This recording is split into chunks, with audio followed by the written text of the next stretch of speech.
Good evening, everyone. Welcome to Reclaiming My Life podcast. We are so excited to be here with you this evening. Reclaiming My Life, as some of you may know, and some of you, it may be your first time seeing our podcast. So, we always like to let you know that Reclaiming My Life actually came from a book, and Amazon's #1 bestseller, Reclaiming My Life. And what is Reclaiming My Life about? It is about trials and trauma that we've experienced, how we have overcome those trials and trauma, and reclaim our lives.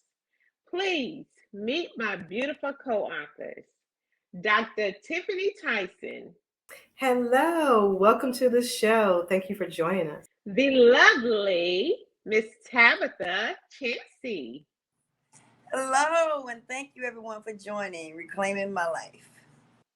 the beautiful Miss Joanne Bellamy, Hello, everyone, and welcome to our podcast, Reclaiming My Life. Thank you for joining us on tonight. and the beautiful Miss Ursula Jones, who will be our moderator this evening as we talk about her chapter in the book, New Addictions. Hello, thank you. My name is Ursula Jones, and I will be the moderator for tonight of Reclaiming My Life. In the chapter, I talked about new addictions. New addictions came about from my old addictions. I was on drugs, I was on cocaine, and I did other things like being heartless to a friend, having sex with multiple people and opposite sex, loan shopping, and a lot more. Those were my old addictions. Now I have new addictions. I have reclaimed my life. I am happily married. I have 4 beautiful children. I have 6 grandchildren. I am an entrepreneur and I have reclaimed my life. So that was how my chapter started of my new addictions. I want to give a definition of addictions. Addictions means the factor of or condition of being addicted to a particular substance, thing, or activity. Similar, dependency, craving, habit, and weakness. A lot of people have addictions, but sometimes they don't want to admit to it. But like I said, my addictions were drugs. You could be addicted to food, you can be addicted to gambling, you can be addicted to porn, you can be addicted to so much more. Addiction is bad. For my addiction, I had to pray my way out. I went through a lot. I shamed myself, I shamed my character, but I had to look at it. I had hope. I started praying and asking God to help me because I wanted to be delivered. I no longer wanted to be on drugs. I want to tell you something. I didn't say this, but how I began to get on drugs, I went through the state of depression. I had a boyfriend that got killed, and he was a drug dealer. So the people who I hung around with, they were on drugs, and that's how got introduced to drugs. So that's how I got on drugs. I had to watch the company who I had around me. And after I did that, after I prayed and asked God to deliver me, I was okay. I want to bring on the visionary author of this book, Claudia Massey. Hello, beautiful. Hey, Claudia, how are you doing? Hi, I am wonderful. How are you? I'm doing great. So, Claudia, as you've been a life coach, can you share with the audience the help you offer if someone is in need for help on addiction, and how could you be of any help to them to get back on track? Yes, of course. But first, I just want to say, listening to your testimony, I am so glad to hear how you reclaimed your life. Thank you. Thank you. It was Yes, the help of God. yes. Well, first of all, what I like to do is find out the why. What led this person to the addiction? Okay. Um, a lot of times we may find that a person has been traumatized.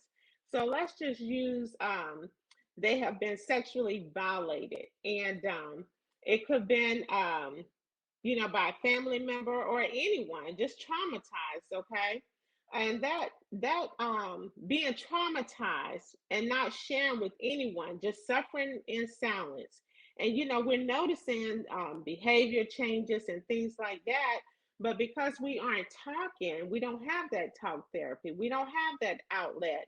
We may feel worthless. We may feel useless because of, we've been violated, so a person can turn to drugs. It could be a person may be going through an illness and they're on medication and they become addicted to the medication, which, they start feeling like I need something stronger. And Mhm. then that can lead to a drug addiction. It could be from neglect from parents, when children or preteens, they feel neglected, they feel alone, they want to turn to drugs. Is attention seeking, okay? Just pulled in by the wrong crowd. It could be your environment. And when I say pulled in by the wrong crowd, it could be friends, it could be family, and it can also be even witnessing your parents doing drugs. So you feel my parents are doing it, it's the right thing to do. But ways that I try and help is, I help them navigate through stressors that leads them to the temptation or to the addiction. I may suggest an accountability partner, someone that will check in with them weekly, maybe do drug tests weekly, start managing their funds for them. There are several ways we can help a person that's addicted. I've actually had to help someone. So, not only from my educational experience being a life coach, but also from personal experience of helping someone um, be free from a drug addiction and find new activities for the person to do to keep them engaged, to keep them productive, to help them stray away from those negative emotions that lead them to the temptations of the addiction. Thank you so much, Claudia. Thank you. I appreciate you so much. So next, I want to bring on one of my co-authors, Miss Joanne Bellamy. Hello, Miss Ursula. Hey, Miss Joanne, how you doing? I'm doing great, Chain Breaker. Great. Okay, Miss Joanne, I know in your chapter you didn't talk about any addictions that you had, but I want to ask you a question. Have you had any addictions, or do you have a family member or a friend that was had addiction? And if you did, what did they do about it? Miss Ursula, as a matter of fact, yes, I did have an addiction. I was addicted to depression medication.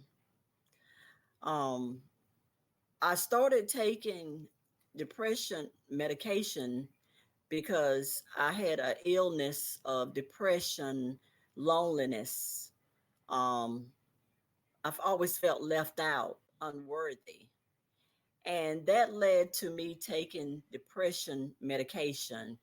Also, what I experienced um, with domestic violence and a lot of other issues, all this brought about taking the depression medication. And I became addicted to it because I felt I couldn't do without it. I felt I couldn't function.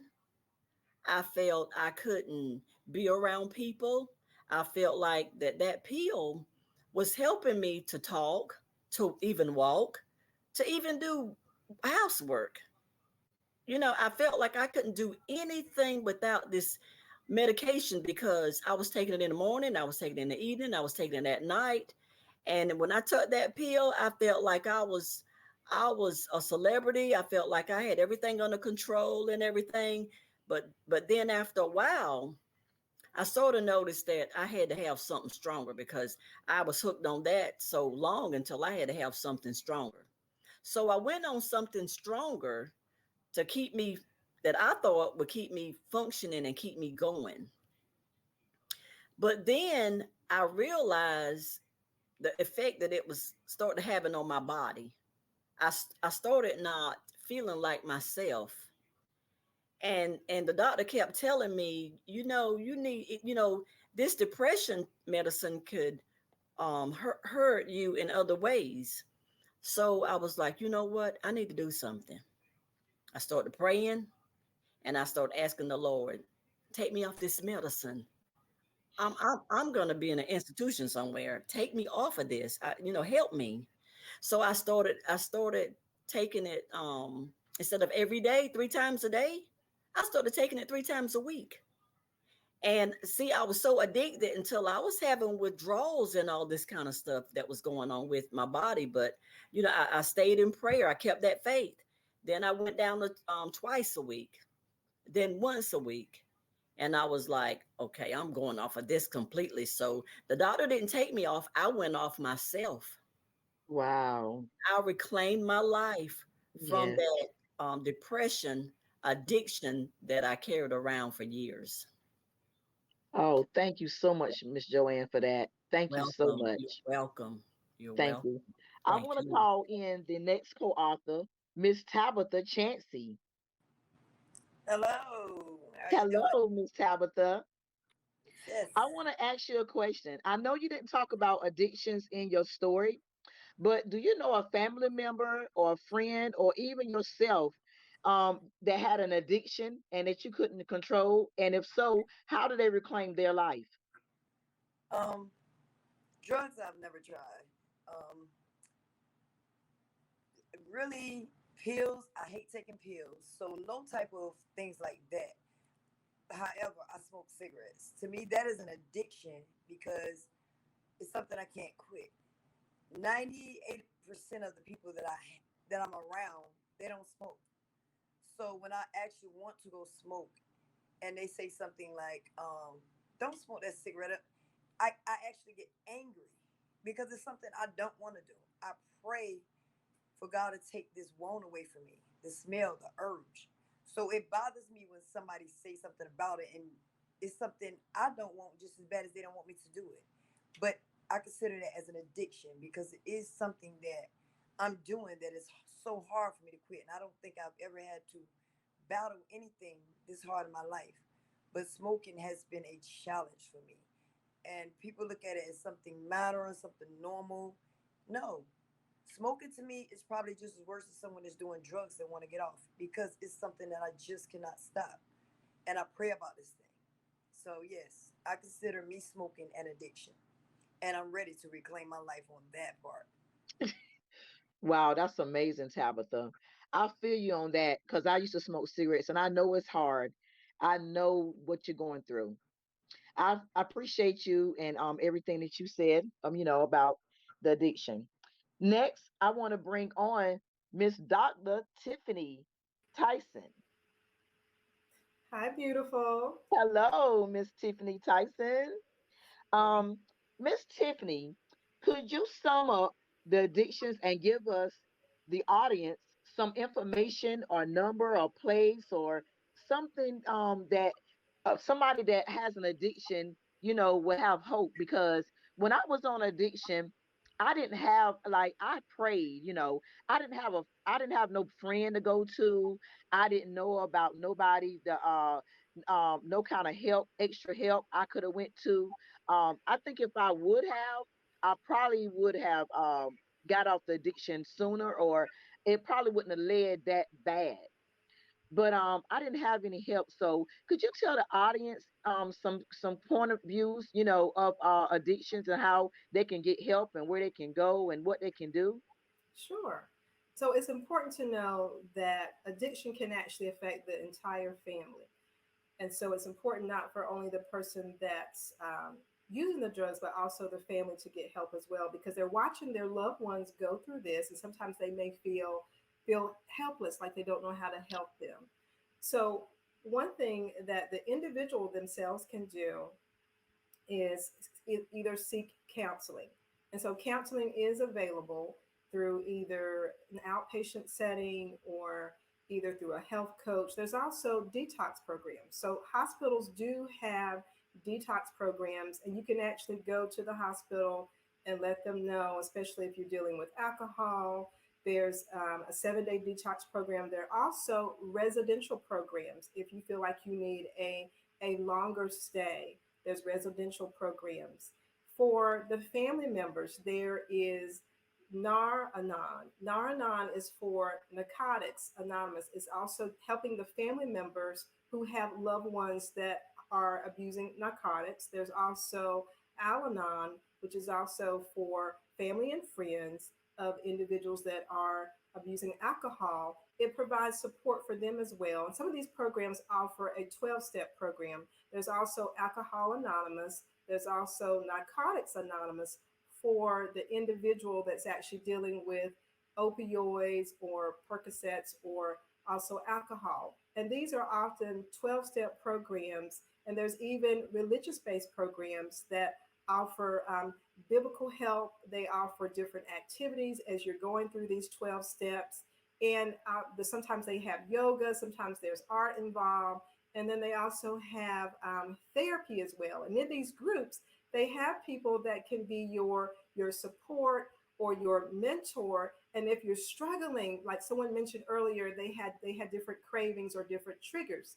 And so you can have someone to help you be accountable. You can call up your support person, say, hey, I just rode by this particular restaurant, or I just rode by this particular um, drugstore, or either this convenience store. When I see this store, it reminds me, or I saw my old friends hanging out here. And so you can call them, and they're there to kind of help talk you through, hey, let's go do something else. And so they're offering your mentor or your support person.